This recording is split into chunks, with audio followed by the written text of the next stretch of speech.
La meilleure façon d'avoir une meilleure alimentation, c'est de savoir ce qu'on mange. Il y a 2 façons possibles. C'est soit on améliore, l'étiquetage sur les produits alimentaires pour que, on sache, quand il y a marqué, viande de bœuf, est-ce que c'est vraiment de la viande de bœuf et surtout quel morceau de viande c'est et d'où ça vient? Est-ce que c'était fait près de chez moi et cetera ou pas?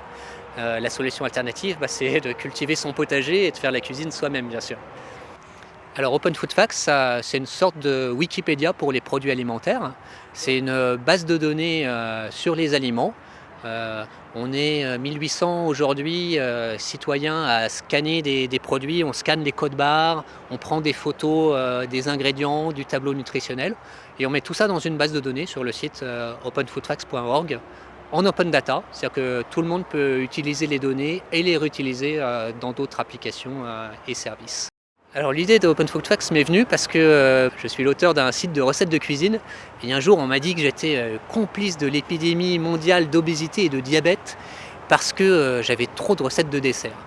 Alors pour moi, c'était pas tellement la tarte aux pommes de la grand-mère qui rendait gros ou qui causait des problèmes de santé, mais plutôt les produits industriels, les chips, les sodas, etc.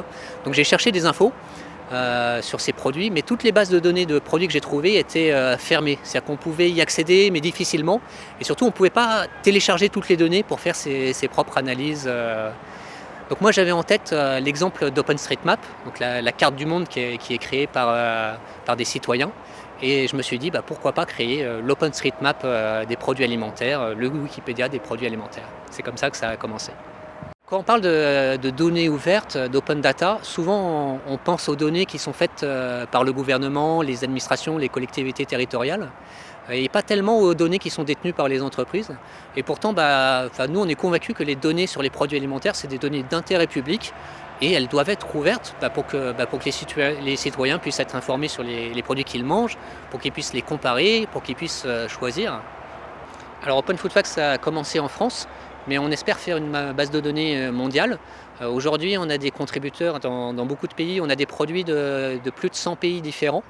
Donc on a 40 000 produits aujourd'hui, 30 000 de France et 10 000 qui viennent d'autres pays.